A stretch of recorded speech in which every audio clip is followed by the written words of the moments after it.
तो फ्रेंड, मैं सुनील शुक्ला आप लोगों का इस इकोनॉमिक्स की जर्नी में एक बार फिर से स्वागत करता हूं। ये मेरा 25वां क्लास है। इसके पूर्व में मैंने 24 क्लास और लिए हैं। जो स्टूडेंट हमसे पहली बार जुड़ रहे हैं, ये ज़रूरी है कि इस क्लास में अच्छी समझ बनाने के लिए कि वो प्रीवियस क्लासेस में जाके पहले वहाँ पे अच्छी समझ बना लें, तो इस क्लास में आएंगे तो बहुत अच्छे से उनको समझ में आएगा। क्योंकि ये कहीं ना कहीं इकोनॉमिक सब्जेक्ट जो है एक दूसरे से लिंक करने का सब्जेक्ट है। इसमें आप बिना लिंक के अच्छी समझ नहीं बना पाएंगे। इंटरटेनमेंट अलग चीज है और समझ एक अलग चीज है। तो आप समझ बनाना चाहते हैं तो आप सीक्वेंस में हमारे पास आएंगे, सीढ़ी दर सीढ़ी चढ़ते हुए, तो आप इस क्लास में बहुत अच्छे से कंफर्टेबल हो जाएंगे। ये जीएसटी मैं आप लोगों को पढ़ा रहा था, गुड्स एंड सर्विस टैक्स, और पुराना टैक्स सिस्टम किस तरह से उसको रिप्लेस करने की जरूरत पड़ी जीएसटी से। तो इसके एक पार्ट मैंने इसके पूर्व में पढ़ाया है, बहुत बेसिक में। आज भी मैं इस पे आगे की ओर चलता हूं, तो मैं थोड़ा सा आपको बताता हूं कि पुराना टैक्स सिस्टम किस तरह से था और जीएसटी क्यों जरूरी हो गया था। जैसे मान लीजिए एक कंपनी है, ठीक।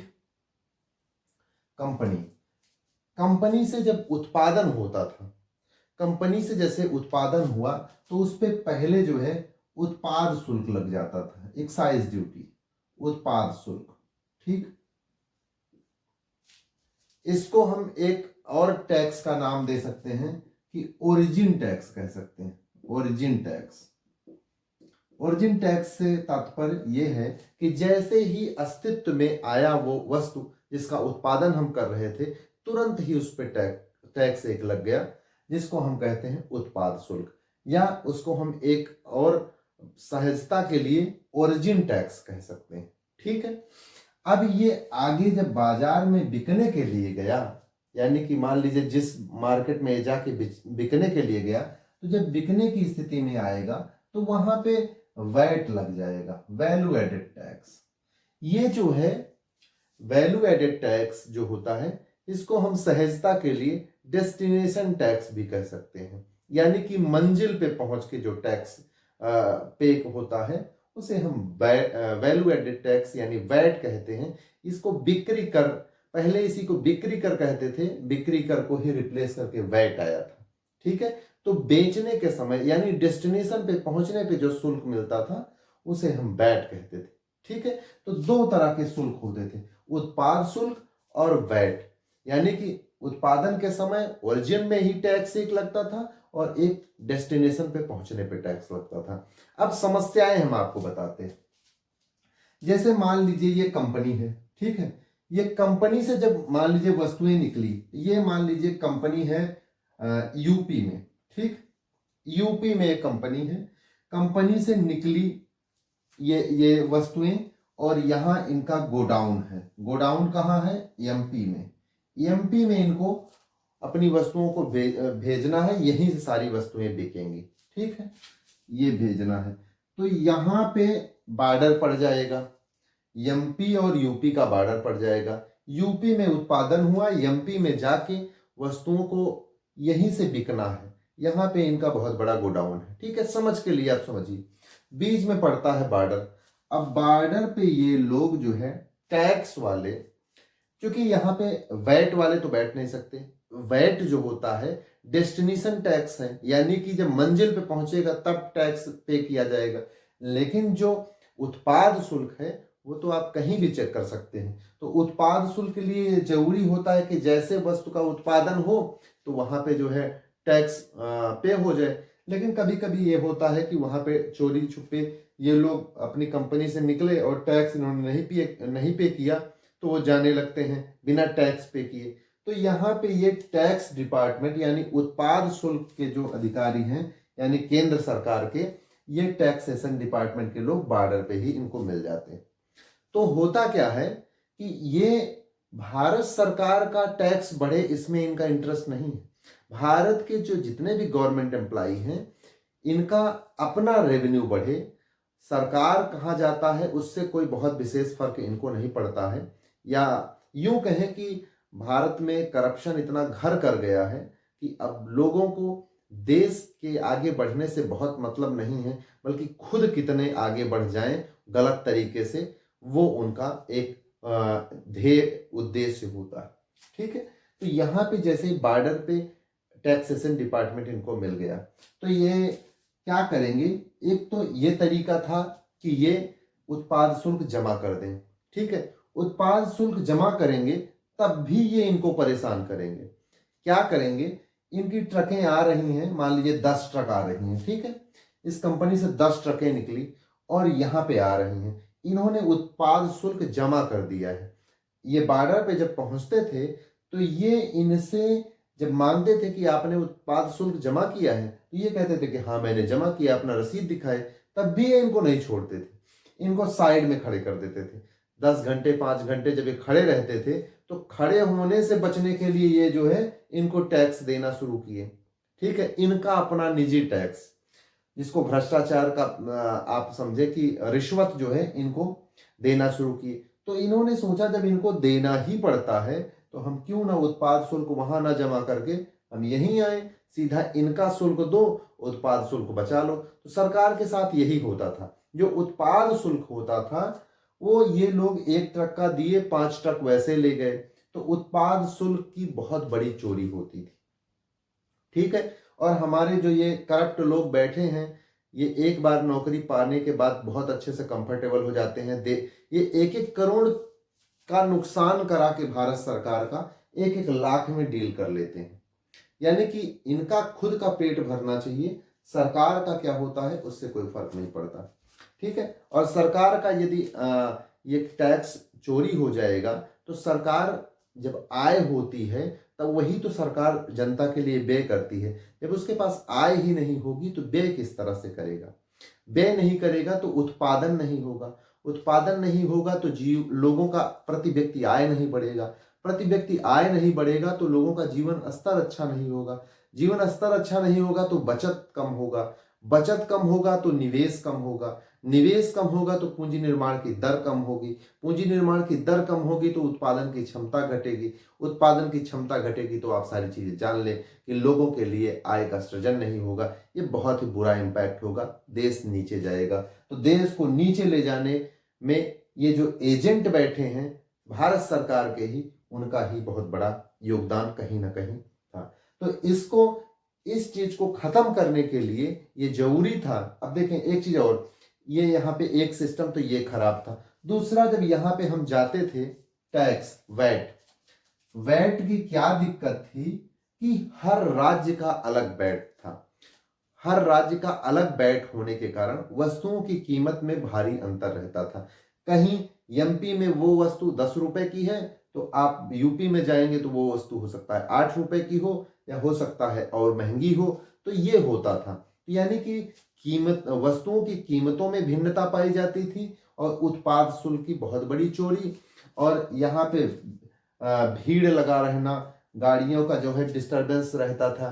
ठीक है, ये सारी बहुत बड़ी समस्याएं थी। और एक दिक्कत ये आती थी कि यहाँ पे जैसे एक केंद्रीय कर लग रहा है उत्पाद शुल्क, एक वैट लग रहा है, ये राज्य का शुल्क होता था। तो अब 2-2 शुल्क लग रहे हैं, तो जो व्यापार करने वाले व्यापारी होते थे उनको 2-2 जगह फाइल करना पड़ता था। एक केंद्र का, क्योंकि ये दूसरा कानून था, ये केंद्रीय कानून था, ये राज्य का कानून था, तो दोनों 2 अलग कानून के लिए इनको 2-2 जगह फाइल करना पड़ता था। तो इससे व्यापार करने में काफी दिक्कत आती थी। ठीक है, अब आप सोचें कि वैश्वीकरण का ये दौर चल रहा था, वैश्वीकरण के दौर में फ्री मूवमेंट ऑफ गुड्स कहा गया कि पूरी दुनिया में कहीं भी लेके आप गुड्स को लेके जा सकते थे। वैश्वीकरण का मतलब ही यही है कि वस्तुओं को आप एक देश से दूसरे देश में फ्रीली आप मूवमेंट कर सकते हैं। लेकिन भारत की आप समस्या देखें कि भारत में एक राज्य से दूसरे राज्य में ही ले जाना मुश्किल था, तो हम लोग बहुत बुरी स्थिति में चल रहे थे।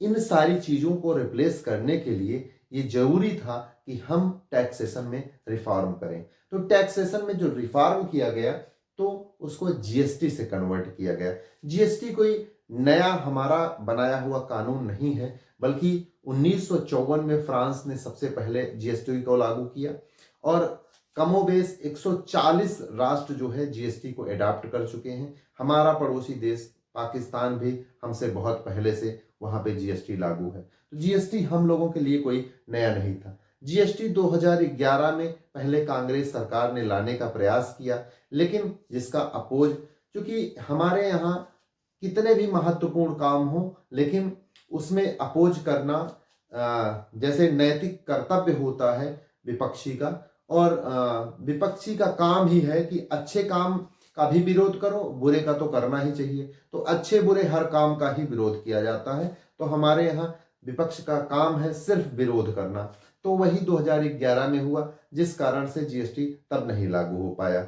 लेकिन बीजेपी, उस टाइम बीजेपी गवर्नमेंट ने जीएसटी का अपोज किया था। उसके बाद जब जीएसटी फिर से लागू होने की बात आई, क्योंकि ये बहुत सारी दिक्कतें थी, इसको जीएसटी से रिप्लेस करना बहुत जरूरी था, क्योंकि जो ये ओरिजिन टैक्स था इसकी बहुत बड़ी चोरी होती थी, इन लोगों के द्वारा कराई जाती थी।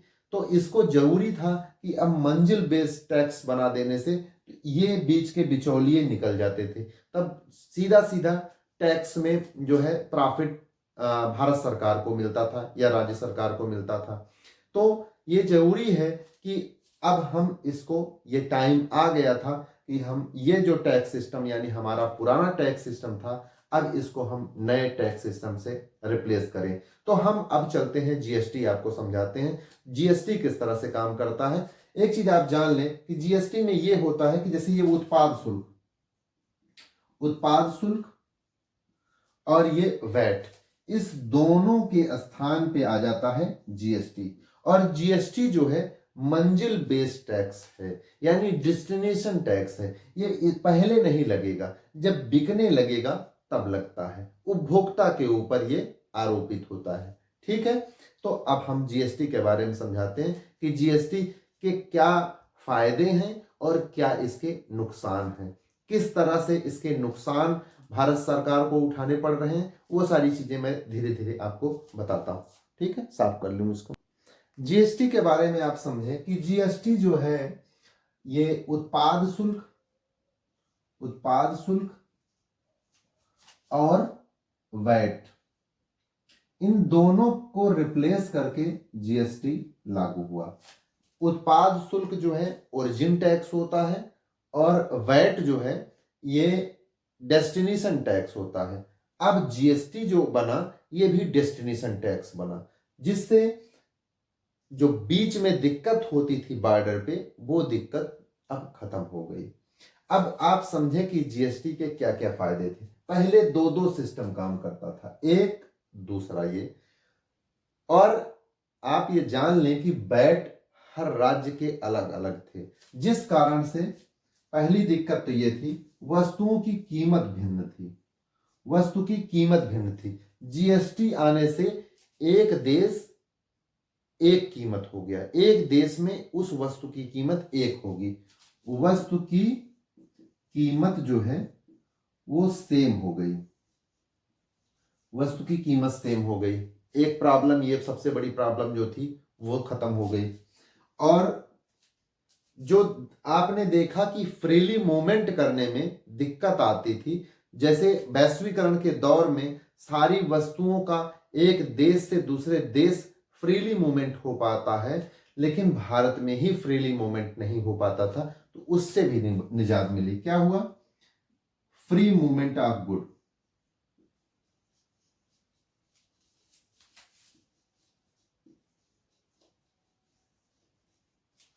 फ्री मूवमेंट ऑफ गुड्स हुआ, ठीक है, वस्तुओं का जो है फ्री मूवमेंट शुरू हो गया। ये जो दिक्कत बीच में बॉर्डर की आती थी, जिस कारण खासी दिक्कत महसूस होती थी, वो अब दिक्कत खत्म हो गई। तीसरा, आप ये समझे कि दो जब सिस्टम है, इसका अलग खर्चा, केंद्र का अलग खर्चा और राज्य का अलग खर्चा, यानी कि जो टैक्स वसूलने का खर्चा होता था वो भी बहुत ज्यादा होता था, क्योंकि जो ये उत्पाद शुल्क है इसको केंद्र वसूलता था, तो उसका एक अपना पूरा सिस्टम, वैट ये राज्य सरकार का था, तो उसका एक अपना सिस्टम। तो यानी कि दो सिस्टम जब काम करेंगे तो टैक्स कलेक्शन में जो है बहुत ज्यादा चार्जेस लगेगा। यानी कि टैक्स कलेक्शन जो था टैक्स कलेक्शन जो है वो महंगा था, ठीक है, महंगा था वो। और आप एक चीज समझें कि जैसे जब आप ये जान लें कि जितने ज्यादा डिपार्टमेंट आप बनाएंगे तो उसमें उतनी पारदर्शिता की कमी होती जाएगी। तो एक डिपार्टमेंट, दो डिपार्टमेंट, यानी कि जितने ज्यादा डिपार्टमेंट होंगे उतना उसमें भ्रष्टाचार होगा। जब जीएसटी आ गया तो इसमें भ्रष्टाचार में कमी हो गई, क्योंकि पारदर्शिता आ गई, एक सिस्टम हो गया। आप एक लोग से मिलने जाएं तो भ्रष्टाचार कम होगा। जब आप दो तीन लोगों से मिलके आए तो सब लोग जो है उसमें अपना अपना हिस्सेदारी लगाते हुए आपको ज्यादा घुमाएंगे तो ज्यादा भ्रष्टाचार होता है। यानी कि पारदर्शिता की कमी जो थी वो पारदर्शिता इसमें आ गई। पारदर्शिता यानी कि भ्रष्टाचार में कमी, भ्रष्टाचार में कमी आ गई। ये कुछ फायदे हैं, ठीक है। अब हम आपको समझाते हैं कि इसमें दिक्कत कहाँ आई। जो जीएसटी लागू किया गया तो जीएसटी में क्या टेक्निकल प्रॉब्लम आई। जो सब कहते हैं कि जीएसटी बहुत दिक्कत, बहुत गड़बड़ हुआ, ये हुआ, उनको एक्चुअल में पता नहीं है कि जीएसटी में क्या दिक्कत है। उनको ये लगता है कि सारी वस्तुएं महंगी हो गई, तो ऐसा नहीं है। कि महंगी उनको कहेंगे, जैसे मान लीजिए कि जीएसटी से पहले किसी वस्तु के पर टैक्स जो है 5% लगता था, अब जीएसटी के बाद उस पर 7% लग रहा है, तो इसका मतलब है कि वो वस्तु महंगी हुई। लेकिन कुछ वस्तुएं ऐसी भी हुई हैं कि जो पहले 12% उस पर टैक्स था, अब उस पर 5% टैक्स है, इसका मतलब कुछ वस्तुएं अब सस्ती हो गई हैं। तो यानी कुछ सस्ती हुई हैं और कुछ महंगी हुई हैं। तो आप ये नहीं कह सकते कि जीएसटी आने से महंगी हो गई वस्तुएं। जीएसटी कोई अतिरिक्त कर नहीं है, बल्कि वो जो पुराना टैक्स था उसका एक रिफॉर्म रूप है, यानी कि उसका नया रूप है, जो कि देश हित में है और लोगों के हित में है। तो उसको चूंकि रिफॉर्म की जरूरत थी, ये आप सारी चीजें देख रहे होंगे कि किस तरह से कमियां थी जिसको रिप्लेस करना जरूरी हो गया था। और रिप्लेस हम लोगों ने ही जीएसटी को अडॉप्ट नहीं किया है, लगभग विश्व में 140 राष्ट्रों ने अभी तक इसको अडॉप्ट किया है। और हमारा पड़ोसी मुल्क पाकिस्तान भी हमसे पहले से ही जीएसटी को लागू किया। अब देखिए कि जीएसटी के क्या क्या प्रॉब्लम हैं। प्रॉब्लम मैं आपको समझाता हूं तब आप समझेंगे। मैं इसको साफ कर लूं। अब हम आपको ये समझाते हैं कि जीएसटी से भारत सरकार को किस प्रकार से नुकसान हुआ है। जो जल्दबाजी में डिसीजन लिया गया श्री अरुण जेटली जी द्वारा, उसका निगेटिव इम्पैक्ट किस प्रकार से भारत सरकार के ऊपर पड़ रहा है, मैं उसको आपको समझाता हूं। लेकिन मैं बहुत प्यार से समझाता हूं, बहुत बेसिक ढंग से। आप इसको समझने का प्रयास कीजिएगा, ये बड़ा टेक्निकल है, बिना आप ध्यान से समझे इसको समझ नहीं पाएंगे। मैं बहुत ही सहज भाषा में आपको समझाने का प्रयास करता हूं। देखिए, जीएसटी लाने का उद्देश्य क्या था। मूल रूप से जीएसटी लाने का उद्देश्य था कि भारत सरकार या राज्य सरकार की आय में वृद्धि किया जाए। भारत सरकार की जब आय में वृद्धि होगी तभी देश तरक्की पे जाएगा। यानी कि भारत के मुख्य आय के जो स्रोत हैं वो टैक्सेशन ही है। तो टैक्स में रिफॉर्म की जरूरत इसीलिए है कि चूंकि जो आय है उसको कहीं ना कहीं जो खामियां थी उनको दूर करके हम टैक्स को अच्छा करके आय का सृजन ज्यादा मात्रा में करें। तो जीएसटी इसीलिए लाया गया कि भारत सरकार के लिए आय का सृजन ज्यादा होगा। तो जब भारत सरकार के लिए आय का सृजन ज्यादा होगा तो वो राज्य सरकार में भी बंटता है, तो उनका भी आय का सृजन ज्यादा होगा। देखिए, अमूमन जो हमारा ग्रोथ रेट रहता है वो 7 से 8% रहता है। आप ये समझिएगा, ये बहुत महत्वपूर्ण है। 7 से 8% हमारा ग्रोथ रेट रहता है। और राज्य का जो उनका आय है तकरीबन 14%, 14% ग्रोथ रेट इनका रहता है। जो उनके आय का आय जो है प्रति वर्ष 14% की दर से बढ़ती है। ठीक है, आप ये समझिए दो चीजें, 7 से 8% भारत का तकरीबन ग्रोथ रेट रहता है और 14% जो है राज्यों का आय प्रति वर्ष बढ़ता है 14% की दर से। ठीक है, अब आप समझें, जब जीएसटी लागू हो रहा था तो राज्य सरकार इसका अपोज कर रहे थे। देखिए, जो विपक्ष में है वो अपोज करेगा, और हर जगह हर राज्य में बीजेपी की ही गवर्नमेंट नहीं थी, तो विपक्ष अपोज करना बहुत लाजमी था, क्योंकि ऐसा नहीं है कि बीजेपी ने अपोज नहीं किया था। 2011 में जब कांग्रेस लाने जा रही थी बीजेपी, तो बीजेपी ने उसका विरोध किया था। तो जो अपोज में, विपक्ष में रहता है, वो उसका अपोज करता है। तो जो राज्य सरकारें थी, उन्होंने कहा कि ठीक है, हमारा जो उद्देश्य है जीएसटी को लाने का, वो ये है कि हम अपने आय को बढ़ाना चाहते हैं। मैं इसको मान लेता हूं। आप हमें ये गारंटी दें कि यदि आप लॉस में जाएंगे तो उसके जिम्मेवार हम नहीं होंगे, क्योंकि हमें यह लगता है कि जीएसटी आने से नुकसान होगा, क्योंकि उनका अपना बात करने का तरीका था। तो उन्होंने कहा कि मुझे आप ये गारंटी दें कि यदि आप नुकसान में जाते हैं तो हमारा उससे कोई लेना देना नहीं है। आप हमें बढ़े हुए रेट पर, जो हमारा ग्रोथ रेट है, उस रेट पे हमें कंपनसेशन देंगे, वो भी 5 वर्ष के लिए। देखिए, आप ये चीज समझिए कि 5 वर्ष के लिए, यानी जब से जीएसटी लागू होगा तब से 5 वर्ष के लिए आप हमें कंपनसेशन देंगे। और किस रेट पे? क्योंकि हमारा जो आय अर्निंग है वो 14% एनुअल वृद्धि है। ठीक है, जैसे मान लीजिए 100 रुपए किसी सरकार ने, यानी यूपी मान लीजिए, यूपी ने 100 रुपया कमाया 2020 में। ठीक है, तो 2021 में ये 14% ग्रोथ रेट के साथ ये 114 हो जाएगा। ठीक है, 114 हो जाएगा। लेकिन यदि इससे कम हमारा आय हुआ, मान लीजिए जैसे 90 रुपया हमारा आय हुआ, तो ये आप 114 की भरपाई करेंगे, यानी आप 24 रुपया अपनी तरफ से कंपनसेशन के रूप में हमें देंगे। समझ में आ गया? मुझे लगता है कि आप समझ गए होंगे। मैं एक बार फिर से आपको बताता हूं। राज्य सरकारों की मांग ये थी कि हम जो है जीएसटी को मान लेंगे, लेकिन जीएसटी को मानने के लिए हमारी कुछ शर्त है। शर्त ये है कि हम 5 वर्ष तक, यदि हमारा जीएसटी के लागू होने से हमारे आय का जो साधन है उसमें कमी आती है, हमारी आय में कमी होती है, तो 5 वर्ष तक आप कंपनसेशन देंगे, क्षतिपूर्ति करेंगे। और किस रेट पे?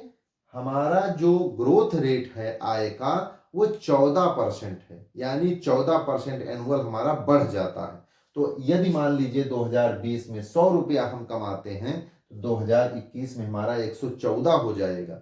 लेकिन यदि 114 जीएसटी लागू करने के बाद नहीं होता है, तो आप जितना हमारा कम पड़ेगा, यानी जैसे मान लीजिए 90 हुआ, तो 90 से आप 114 यानी 24 रुपए आप अतिरिक्त कंपनसेशन के रूप में देंगे।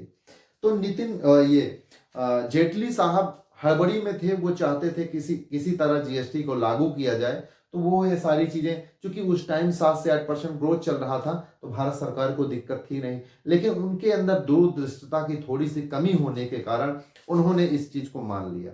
इस चीज को मान लिया। अगर उस टाइम के हिसाब से चल रहा होता सारा चीज, तो कोई दिक्कत नहीं थी। लेकिन सारी चीजें भविष्य क्या, किस तरह से, किस करवट बैठेगा, आप उसको आंक नहीं सकते हैं। इसलिए दूरदृष्टता की बहुत जरूरत होती है, जो कि अरुण जेटली साहब ने यहां पे गलती कर दी। अरुण जेटली साहब को यह नहीं मानना चाहिए था, लेकिन उन्होंने इस चीज को सहर्ष स्वीकार कर लिया। इसलिए स्वीकार कर लिया कि वो जो है जीएसटी को कितनी जल्दी लागू कर ले, वो इस हड़बड़ी में थे। और इसको लागू करते ही फिर जब 1 जुलाई 2017 में जीएसटी लागू हो गया, तो कुछ दिन ठीक ठाक चला। अब ये जो लिमिट थी 5 वर्ष, आप समझ लीजिए कि जून 2022 तक जो 5 वर्ष की लिमिट थी, अब जून 2022 तक चलनी थी। ठीक है, जून 2022 तक अब इसको चलना था। जो लिमिट तय हुआ था कि 5 वर्ष तक कंपनसेशन का, यानी 2022 जून तक जो है आपको कंपनसेशन देना पड़ेगा। यदि इनके आय में कमी आती है, तो वो भी बढ़े हुए रेट से, बढ़ा हुआ रेट क्या था? 14% एनुअल। ठीक है, 14%। अब आप समझे कि क्या दिक्कत हुई। जब कोरोना टाइम आया, तो पूरी तरह से भारत सरकार के साथ साथ पूरी दुनिया तबाह हो गई। कोरोना से इकोनॉमिक एक्टिविटी पे, मतलब अर्थव्यवस्था पे इतनी बुरी मार पड़ी कि एक तो आय कम हो गया भारत सरकार का, और दूसरा उसको बढ़े हुए रेट पे कंपनसेशन देना था। यानी कि भारत सरकार के ऊपर दोहरी मार पड़ी। जैसे आप समझिए कि मान लीजिए 2020 में एक तो समस्या ये हुई कि कोरोना आने से भारत सरकार की आय घट गई।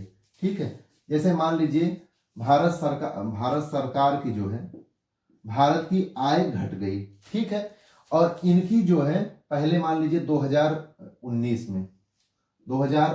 में इनको 100 रुपया इनका आय था। ठीक है, इनकी 100 रुपया आय थी स्टेट गवर्नमेंट की। अब 2020 में इनको जो है मिलना था कितना, इनको अब 114 रुपया बढ़े हुए रेट से मिलना था। लेकिन इनको समस्या यह हुई कि इनका 90 ही हुआ। एग्जाम्पल के तौर पे मैं बता रहा हूं। तो ये क्या है कि 24 रुपया भारत सरकार का एक तो आय घट गया है, और उस पे जो है 24 रुपया कंपनसेशन देना है। तो यानी भारत सरकार को बहुत बुरी मार पड़ रही थी। भारत इतनी बुरी मार पड़ने के कारण ये पूरी तरह से कोलैप्स होता जा रहा था, क्योंकि आय नहीं है। जब आय नहीं है तो आप कितने दिन तक सरवाइव करेंगे? एक बार दो बार, ये तो जैसे इसमें क्या होता है कि जैसे मान लीजिए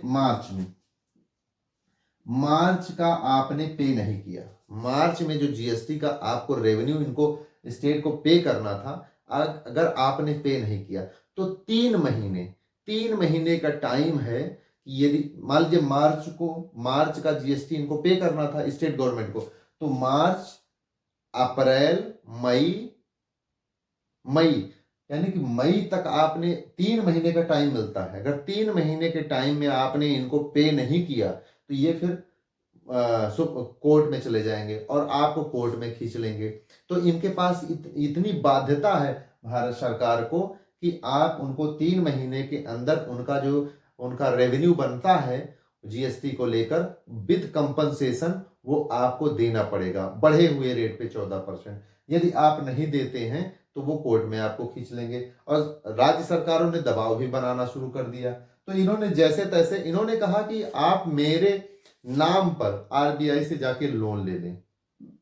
तो आरबीआई से लोन लेने के लिए ये राज्य थे, इन्होंने कहा कि मैं क्यों लोन ले लूं, आप जाके मुझे लोन लाके मुझे दीजिए विद कंपनसेशन 14% रेट बढ़े हुए दर पर।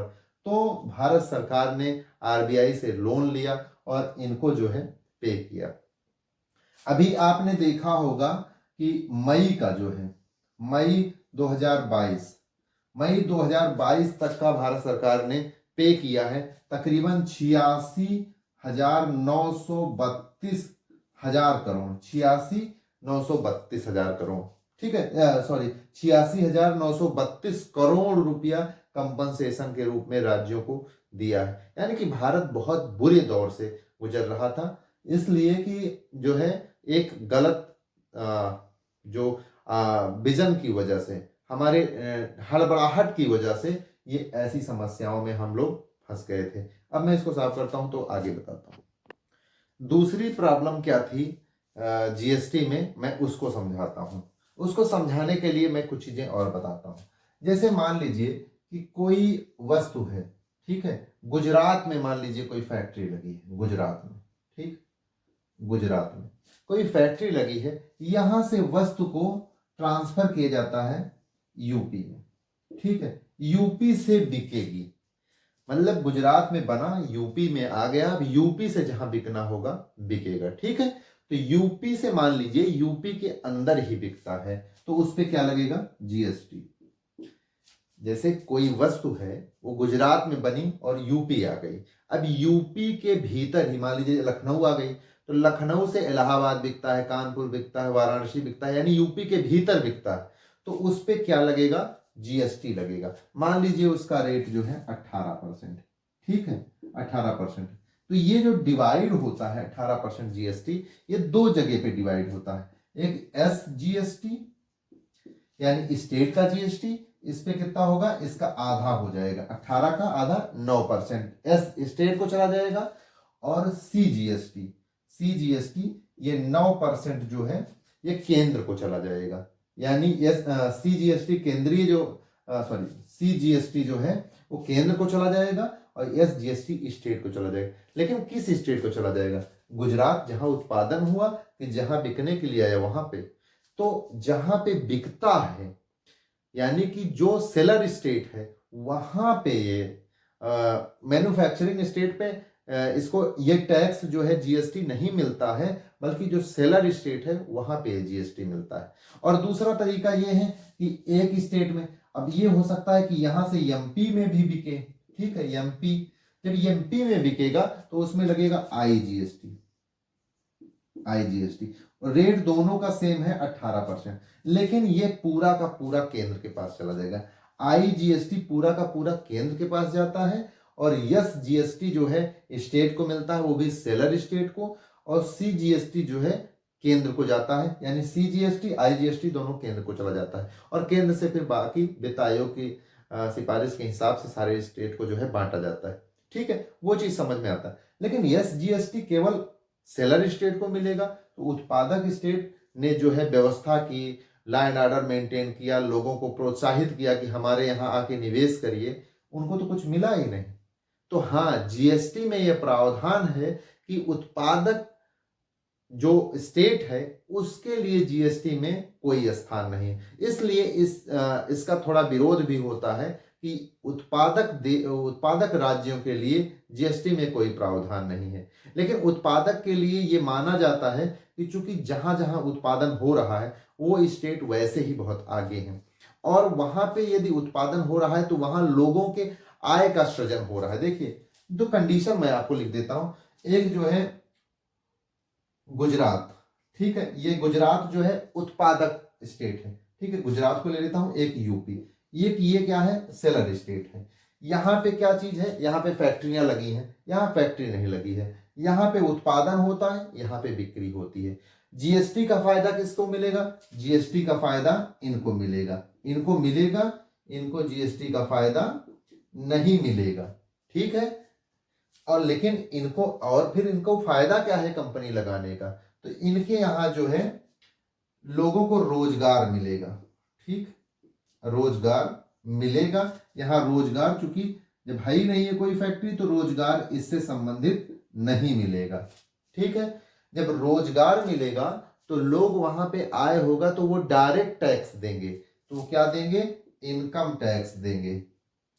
इनकम टैक्स जो है वो ज्यादा होगा, यहां इनकम टैक्स कम होगा, कम होगा। इसका मतलब क्या है कि इनको एक डायरेक्ट टैक्स पहले से ही मिल जाएगा। और ये अगड़े हुए देश भी है, आगे अगड़े हुए राज्य भी हैं, तो इसलिए समानता लाने के लिए इनको जीएसटी में स्थान नहीं दिया गया, इनको जीएसटी में स्थान दिया गया। क्योंकि यहाँ के लोग, क्योंकि यहाँ पे फैक्ट्री लगी है तो इनके लिए रोजगार का सृजन होगा, तो रोजगार का सृजन होगा तो उनके लिए आय का सृजन होगा, तो आय का सृजन होगा तो वो डायरेक्ट टैक्स देंगे, यानी इनकम टैक्स देंगे। क्योंकि कंपनियां जो लगी हैं उनको भी जो प्रॉफिट होगा उसके टैक्स को देंगे।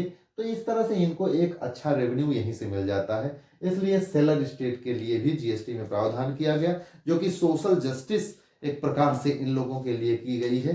तो इसको हम कभी कभी क्रिटिसाइज कर सकते हैं कि उत्पादक स्टेट के लिए कुछ भी नहीं है। हालांकि जब ये जीएसटी का प्रावधान आ रहा था तो उसमें यह चर्चा किया गया था कि इनके लिए भी कुछ इंसेंटिव रखा जाए। तो इन्होंने कहा कि जब, जैसे मान लीजिए एक स्टेट के अंदर जब बिकेगा तो उसमें इनको ना दिया जाए, सेलर स्टेट और केंद्र को जाए। लेकिन जब आईजीएसटी यानी एक स्टेट से दूसरे स्टेट में जाके बिक रहा है तो उसमें 1% एक्स्ट्रा कर दिया जाए। 18% था तो 1% एक्स्ट्रा करके 19% कर दिया जाए आईजीएसटी। तो इससे 1% जो है इनको इंसेंटिव के रूप में दे दिया जाए उत्पादक राज्य को। लेकिन फिर इससे क्या होता कि वस्तुओं की कीमत में भिन्नता आती, तो वो जीएसटी का जो कॉन्सेप्ट है उसको प्रभावित करता।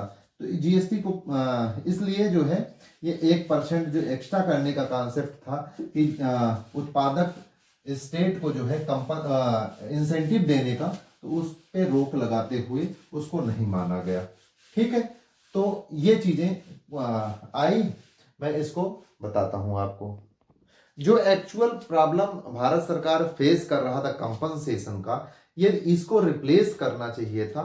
तो जेटली साहब को ये चाहिए था कि वो ये मानते कि जो रेट होगा, जो ग्रोथ रेट होगा, उसी रेट पे हम आपको, जब बढ़ेगा ग्रोथ रेट तो हम बढ़े हुए रेट पे आपको कंपनसेशन देंगे, यदि घटेगा यानी कि हमारा जब ग्रोथ ही कम हो जाएगा तो हम घटे हुए आपको उस रेट पे देंगे। अगर ये बातें तय हुई होती तो भारत को इतनी समस्याएं नहीं होती। कुछ चीजें हैं जो जीएसटी के दायरे में नहीं आती हैं, जैसे विद्युत कर हो गया, नहीं आता है, पेट्रोलियम का जो टैक्स है वो नहीं आता है, शराब यानी लिकर पे हो गया टैक्स नहीं आता है, रोड टैक्स हो गया वो भी अभी जीएसटी में नहीं है, मोटर व्हीकल टैक्स हो गया। ये कुछ चीजें हैं जो टैक्स में नहीं आती हैं। मैं आगे जो है नेक्स्ट क्लास में आपको जीएसटी के बारे में बताऊंगा। कुछ चीजें बची हैं, मैं उनको बता के फिर जीएसटी खत्म करूंगा। मुझे उम्मीद है कि आप लोगों को जीएसटी काफी अच्छे से समझ में आ रहा होगा। यदि आपको मेरी मेहनत पसंद आ रही है तो आप मेरे चैनल को लोगों के पास शेयर करिए, लाइक करिए और सब्सक्राइब करिए। सब्सक्राइब करेंगे तो आपको मेरा नोटिफिकेशन मिलता रहेगा और मेरे सपोर्ट के लिए आप जो है मुझे मैसेज कर सकते हैं कि आपको कहाँ पे दिक्कत आ रही है। यदि आपको आप कंफर्टेबल हो रहे हैं या फिर कोई मेरे अंदर पढ़ाने में दिक्कत आपको महसूस हो रही है तो आप मुझे सुझाव दे सकते हैं। यदि कोई क्वेरी है किसी क्वेश्चन को लेके तो आप हमसे कमेंट बॉक्स में पूछ सकते हैं। मैं उसको प्रयास करूंगा कि आपको आंसर मैं दूं और आपको संतुष्ट कर दूं, या फिर मैं क्लास में अगर बताना उचित समझूंगा तो मैं आपको क्लास में ही समझा दूंगा। Thank you very much.